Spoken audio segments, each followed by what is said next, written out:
Hello everyone, you are watching another episode of World Army Channel.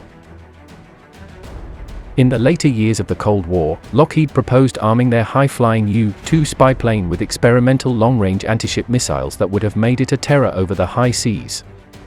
Had the concept been coupled with American efforts to field the U-2 aboard aircraft carriers, it could have offered the US Navy a ship killer with a long scope and even longer range.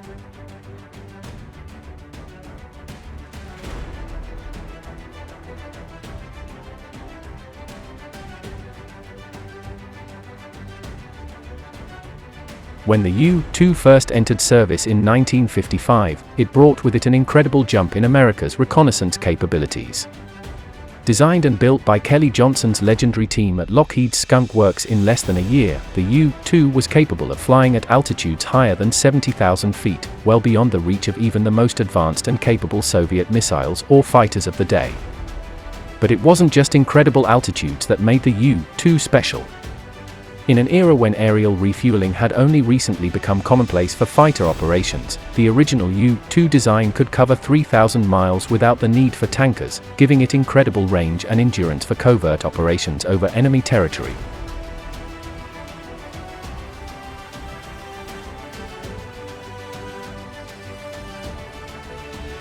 The original camera mounted in the payload bay of the U-2 could capture images with a resolution of just 2.5 feet from an altitude of 60,000 feet, but the U-2 has since seen a slew of updated equipment housed within its fuselage, from the most powerful optical sensors in the US arsenal to some of the first line-of-sight data link systems. But with all the high-tech gear to grace the U-2 spy plane's interior, one thing the aircraft has never carried is missiles, but Lockheed had plans to change that.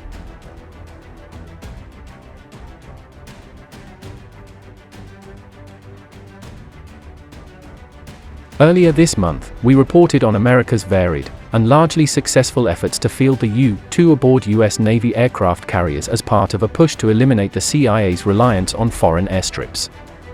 Pilots successfully landed and took off from the Navy's flat tops with multiple iterations of the U-2 under both CIA and Navy programs, but neither organization ultimately found the practical value in the difficult operations. An element of that story that got left on the cutting room floor during its initial edit was Lockheed's drive to find a good reason to ramp up U-2 production and sell Uncle Sam as many high-flying Dragon ladies as the taxpayer would allow. In all, Lockheed built and sold some 104 U-2 spy planes between 1955 and the end of the latest production run in 1989, but the firm knew they could dramatically increase that tally if only they could find another good use for the unusual platform. By the late 1970s, Lockheed wasn't considered one of the world's best defense contractors as it had been in the past and would be again in the future. A series of financial scandals, poor business decisions, and terrible press had put the company's future in jeopardy. In 1971, Lockheed was forced to accept a $200 million loss, about $1.3 billion in 2021 dollars over cost overruns and contract disputes with the Pentagon.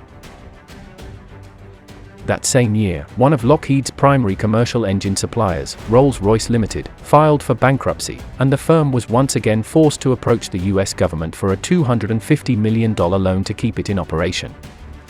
By the end of the decade, Lockheed's value had slipped all the way down to 6th place in the list of American defense contractors, lagging behind competitors like General Dynamics, coming off its success with the F-16, and McDonnell Douglas, who was riding high on their own fighter program, the F-15 Eagle. Lockheed needed a win, and although they had a number of programs under development, the U-2 was already a proven performer with an existing production line. And despite being incredibly difficult to fly, there was good reason to look for ways to expand its operational uses. Some may have thought Gary Powers' U-2 being shot down over the Soviet Union in 1960 would have spelled the end for the aircraft. After all, it was designed to fly high specifically to operate beyond the reach of Soviet air defenses, but the U-2's broad capabilities as an extended range, long duration, reconnaissance platform were too potent to ignore, even as the faster and higher flying SR-71 came into service and satellites were coming of age. If they could convince the U.S. Navy to buy into the U-2 program, it could have meant a fairly quick influx of revenue the company sorely needed. Although Lockheed failed to convince the Navy to operate a sensor-packed version of the U-2 from aircraft carriers for maritime surveillance, they still had one more trick up their sleeve. When U-2 designer Kelly Johnson first approached the U.S. Air Force with his CL-282 design that would culminate in the U-2, he was dismissed outright by legendary commander of the Strategic Air Command, SAC, Curtis LeMay. According to reports, LeMay told Lockheed that he had no interest in an airplane without wheels or guns. Lockheed seemed to take that criticism to heart, and while they didn't change out the landing gear or add any guns to the U-2, they did take a crack at missiles. Dubbed the 315B design, this new iteration of the U-2 would come with a second crew station, not unlike the two-seat U-2 training aircraft Lockheed already had in production. That second crew member would serve as a sort of radar intercept officer, not unlike the backseater in operational Navy fighters of the day like the F-14 Tomcat. The 315B U-2 would be armed with new and experimental, at the time AGM-53 Condor long-range air-to-surface missiles to engage enemy warships at distances of up to 60 miles. The Condor missile utilized an electro-optical, television guidance system with a data link back to the aircraft that would allow the secondary crew member to literally guide the weapon into its target via remote control. The missiles could also be locked onto a target using this system, freeing up the crew aboard the U-2 to start scouring for other enemy ships. Eventually, the Condor missiles were intended to carry both conventional warheads and nuclear ones, which would have made the U-2 a potential nuclear attack aircraft had the 315B design and Condor missiles ever come to fruition. Unfortunately for Lockheed and for the Condor's designer, Rockwell, neither effort would make it into production. The AGM-53 Condor missile was riddled with issues and setbacks throughout its development in the latter half of the 1960s, from an unreliable propulsion system to the skyrocketing costs of fielding a capable data link for the weapon. Worse still, the missile's relatively small warhead made its exorbitant price tag, largely due to the expensive data link technology, seem downright unreasonable. Despite originally placing an order for 250 missiles to be delivered in 1976, the program was cancelled that year before any could be.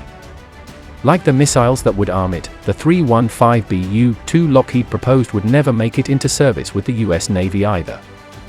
Lockheed would find itself once again leading the way in military aviation just a few short years later, however, when the world's first operational stealth aircraft, the F-117 Nighthawk, would begin test flights. The U-2 spy plane would continue to find valuable uses for the US Air Force extending all the way into the 21st century. Today, there are more than 30 U-2s in operational service filling a wider variety of roles than ever.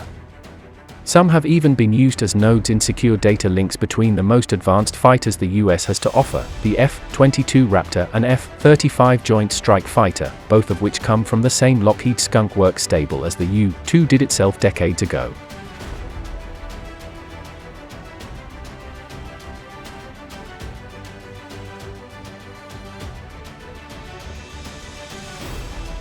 Thanks for watching, and as always, if you enjoyed this video, don't forget to like, share, and subscribe for more awesome videos.